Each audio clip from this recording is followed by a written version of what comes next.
अस्सलाम वालेकुम जी। कैसे हो तुसी सारे लोग? उम्मीद करदे तुसी सब ठीक ठाक होवोगे ते अल्हम्दुलिल्लाह जी मैं भी बिल्कुल ठीक ठाक आं। तुआड़ियां दुआवां ने। ते जी अज्ज जेह्ड़ी मौजू ते मैं गल्ल करना चाह् रही आं ना, ओह् बड़ा ही कॉमन मौजू ऐ जेह्ड़ा हर घर विच पाया जांदा है। ते मौजू की ऐ? गैस करो।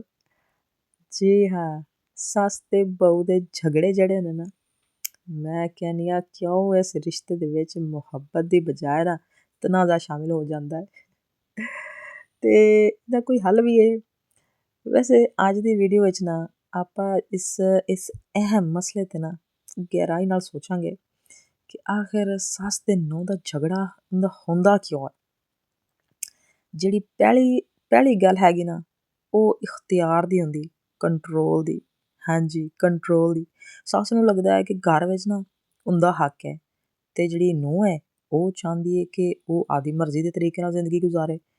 ਇਹ ਟਕਰਾਓ ਜਿਹੜਾ ਨਾ, ਇਹ ਝਗੜੇ ਦੀ ਬੁਨਿਆਦ ਬਣਦਾ। ਹਾਂਜੀ, ਇਹ ਹੁੰਦਾ ਜੀ ਜਨਰੇਸ਼ਨ ਗੈਪ, ਯਾਨੀ ਨਸਲਾਂ ਦਾ ਫਰਕ। ਸੱਸ ਪੁਰਾਣੇ ਖਿਆਲਾਤ ਰੱਖਦੀ ਹੈ ਤੇ ਜਿਹੜੀ ਨੂੰਹ ਹੈ ਉਹ ਅੱਜ ਦੀ ਸੋਚ ਰੱਖਦੀ ਹੈ। ਬਸ ਜਿਹੜਾ ਸੋਚ ਦਾ ਫਰਕ ਹੁੰਦਾ ਨਾ, ਇਹ ਇਖਤਲਾਫਾਤ ਨੂੰ ਨਾ ਜਨਮ ਦਿੰਦਾ ਹੈ। ਗਲਤ ਫਹਿਮੀਆਂ ਹੁੰਦੀਆਂ ਨੇ, ਛੋਟੀ ਛੋਟੀ ਗੱਲਾਂ ਦੀਆਂ ਗਲਤ ਫਹਿਮੀਆਂ ਬਣ ਜਾਂਦੀਆਂ ਨੇ, ਗਲਤ ਸਮਝ ਲਿਆ ਜਾਂਦਾ ਹੈ ਤੇ ਗੱਲਬਾਤ ਨਾ ਹੋਣ 'ਚ ਨਾ ਇਹ ਮਸਲਾ ਬਣ ਜਾਂਦਾ। ਤੇ ਜਿਹੜੇ ਬੇਟੇ ਹੁੰਦੇ ਨੇ ਜਾਂ ਸ਼ੌਹਰ ਹੁੰਦੇ ਨੇ, ਉਹਨਾਂ ਦਾ ਕਿਰਦਾਰ ਵਿਚਾਰਿਆਂ ਦਾ ਕੀ ਹੋਣਾ ਹੈ। ਅਗਰ ਸ਼ੌਹਰ ਵਿੱਚ ਤਵਾਜ਼ਨ ਨਾ ਰੱਖ ਸਕੇ ਨਾ ਤੇ ਫਿਰ ਮਸਲਾ ਮਜ਼ੀਦ ਜਿਹੜਾ ਨਾ ਉਹ ਵੱਧ ਹੀ ਜਾਂਦਾ। ਤੇ ਝਗੜਿਆਂ ਦਾ ਜਿਹੜਾ ਅਸਰ ਹੁੰਦਾ ਨਾ, ਉਹਦੀ ਵਜ੍ਹਾ ਤੋਂ ਘਰ ਦਾ ਸਕੂਨ ਵੀ ਖਰਾਬ ਹੋ ਜਾਂਦਾ ਹੈ, ਬੱਚਿਆਂ 'ਤੇ ਵੀ ਮਨਫੀ ਅਸਰ ਪੈ ਜਾਂਦਾ ਹੈ ਤੇ ਜਿਹੜਾ ਸ਼ੌਹਰ ਹੁੰਦਾ ਹੈ ਨਾ, ਉਹ ਜ਼ਿਹਨੀ ਦਬਾਅ ਦੇ ਸ਼ਿਕਾਰ ਹੋ ਜਾਂਦਾ ਹੈ, ਰਿਸ਼ਤੇ ਕਮਜ਼ੋਰ ਹੋ ਜਾਂਦੇ ਨੇ। ਤੇ ਸੱਸ ਤੇ ਨੂੰਹ ਦਾ ਜਿਹੜਾ ਝਗੜਾ ਨਾ, ਉਹਦਾ ਹੱਲ ਕੀ ਹੈ? ਉਹਦਾ ਹੱਲ ਇਹ ਵੇ, ਇਹਤਰਾਮ, ਰਿਸਪੈਕਟ, ਇੱਜ਼ਤ, ਦੋਵੇਂ ਇੱਕ ਦੂਸਰੇ ਦਾ ਨਾ ਇਹਤਰਾਮ ਕਰਨ।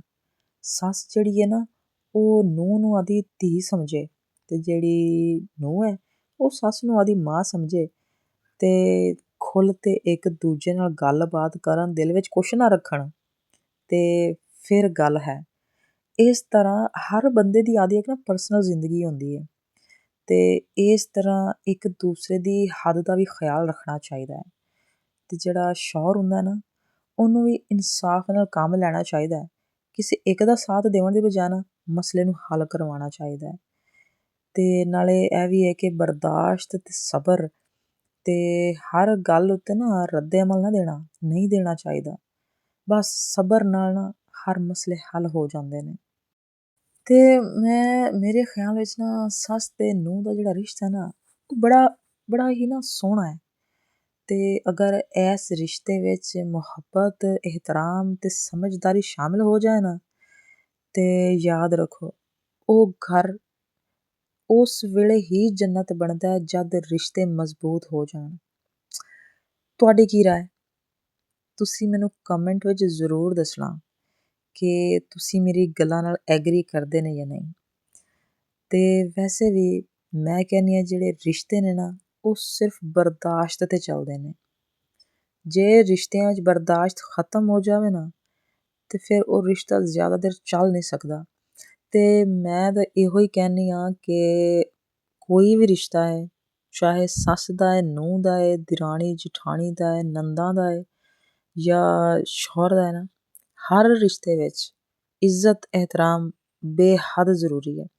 ਤੇ ਮੈਂ ਕਹਿੰਦੀ ਹਾਂ ਜਿਹੜੀਆਂ ਬੁੜੀਆਂ ਇੱਜ਼ਤ ਨਹੀਂ ਨਾ ਕਰਦੀਆਂ, ਤੇ ਵੈਸੇ ਵੀ ਉਹ ਕਹਿੰਦੇ ਨੇ ਨਾ ਕਿ ਜਿਹੜੇ ਵੱਡਿਆਂ ਦੀ ਬਰਾਬਰੀ ਕਰਦੇ ਨੇ ਨਾ, ਉਹਨਾਂ ਨੂੰ ਹਮੇਸ਼ਾ ਮੂੰਹ ਦੀ ਖਾਣੀ ਪੈਂਦੀ ਹੈ। ਉਸੇ ਗੱਲ ਤਰ੍ਹਾਂ ਹਮੇਸ਼ਾ ਛੋਟਿਆਂ ਨੂੰ ਚਾਹੀਦਾ ਕਿ ਵੱਡਿਆਂ ਦਾ ਇਹਤਰਾਮ ਕਰਨ, ਅਦਬ ਕਰਨ। ਇੱਕ ਟਾਈਮ ਵੱਡਾ ਤੁਹਾਨੂੰ ਕੋਈ ਸਖਤ ਗੱਲ ਕਰ ਵੀ ਲੈਂਦਾ ਨਾ, ਉਹਦੇ ਵਿੱਚ ਤੁਹਾਡੀ ਭਲਾਈ ਹੀ ਹੁੰਦੀ ਹੈ। ਬਸ ਸੋਚਣ ਦਾ ਥੋੜ੍ਹਾ ਜਿਹਾ ਸੋਚਣ ਦਾ ਫਰਕ ਹੁੰਦਾ ਹੈ।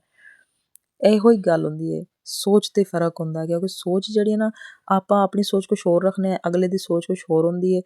ਇਹੋ ਹੀ ਜਿਹੜੀ ਸੋਚ ਹੈ ਨਾ, ਇਹ ਹਰ ਮਸਲੇ ਦਾ ਨਾ ਹੱਲ ਵੀ ਹੁੰਦੀ ਹੈ ਤੇ ਵਿਗਾੜ ਵੀ ਹੁੰਦੀ ਹੈ। ਇਹ ਮੇਰਾ ਪੁਆਇੰਟ ਆਫ ਵਿਊ ਹੈ। ਖੈਰ ਤੁਹਾਡਾ ਕੀ ਪੁਆਇੰਟ ਆਫ ਵਿਊ ਹੈ, ਤੁਸੀਂ ਮੈਨੂੰ ਕਮੈਂਟ ਵਿੱਚ ਜ਼ਰੂਰ ਦੱਸਣਾ ਕਿ ਆਖਿਰ ਇਹ ਰਿਸ਼ਤੇ ਨੂੰ ਸਹੀ ਤਰ੍ਹਾਂ ਕਿਵੇਂ ਚਲਾਇਆ ਜਾ ਸਕਦਾ ਹੈ। ਅਤੇ ਮੈਨੂੰ ਤੁਹਾਡੇ ਕਮੈਂਟ ਦਾ ਰਹੇਗਾ ਬੇਸਬਰੀ ਨਾਲ ਇੰਤਜ਼ਾਰ। ਅਤੇ ਤੁਸੀਂ ਵੀ ਦੱਸਣਾ ਕਿ ਤੁਹਾਡੇ ਰਿਲੇਸ਼ਨਸ਼ਿਪ ਕੈਸੇ ਚੱਲ ਰਹੇ ਨੇ, ਅੱਛੇ ਚੱਲ ਰਹੇ ਨੇ, ਬੁਰੇ ਚੱਲ ਰਹੇ ਨੇ। ਖੈਰ ਹਰ ਘਰ ਦੀ ਅਲੱਗ ਅਲੱਗ ਕਹਾਣੀ ਹੈ। ਅਤੇ ਜੀ ਅੱਜ ਦੀ ਵੀਡੀਓ ਅਗਰ ਤੁਹਾਨੂੰ ਅੱਛੀ ਲੱਗੀ ਹੋਵੇ ਤਾਂ ਚੈਨਲ ਨੂੰ ਲਾਜ਼ਮੀ ਸਬਸਕ੍ਰਾਈਬ ਕਰ ਦੇਣਾ। ਅਗਰ ਤੁਸੀਂ ਮੇਰੀਆਂ ਗੱਲਾਂ ਮਜ਼ੀਦ ਸੁਣਨਾ ਚਾਹੁੰਦੇ ਰਹੇ ਜਾਂ ਮੇਰੀਆਂ ਵੀਡੀਓ ਦੇਖਣਾ ਚਾਹੁੰਦੇ ਰਹੇ ਨਾ, ਅਤੇ ਚੈਨਲ ਨੂੰ ਲਾਜ਼ਮੀ ਸਬਸਕ੍ਰਾਈਬ ਕਰਨਾ ਅਤੇ ਬੈਲ ਆਈਕਨ ਨੋਟੀਫਿਕੇਸ਼ਨ ਨੂੰ ਜ਼ਰੂਰ ਪ੍ਰੈਸ ਕਰ ਦੇਣਾ, ਤਾਂ ਕਿ ਹਰ ਆਉਣੇ ਵਾਲਾ ਜੋ ਨਵੀਂ ਮੇਰੀ ਵੀਡੀਓ ਹੋਵੇ ਨਾ ਉਹ ਤੁਹਾਡੇ ਤੱਕ ਜ਼ਰੂਰ ਪਹੁੰਚੇ। ਅਤੇ ਵੀਡੀਓ ਨੂੰ ਲਾਈਕ ਜ਼ਰੂਰ ਕਰਨਾ, ਕਿਉਂਕਿ ਤੁਹਾਡਾ ਇੱਕ ਲਾਈਕ ਸਾਡੇ ਵਾਸਤੇ ਬਹੁਤ ਵੱਡੀ ਮੋਟੀਵੇਸ਼ਨ ਹੁੰਦੀ ਹੈ ਅਤੇ ਦਿਲ ਨੂੰ ਬੜਾ ਅੱਛਾ ਲੱਗਦਾ ਹੈ। ਸੋ ਮਿਲਦੇ ਹਾਂ ਜੀ ਨੈਕਸਟ ਵਲੋਗ ਵਿੱਚ। ਤਬ ਤੱਕ ਵਾਸਤੇ ਅੱਲਾ ਹਾਫਿਜ਼।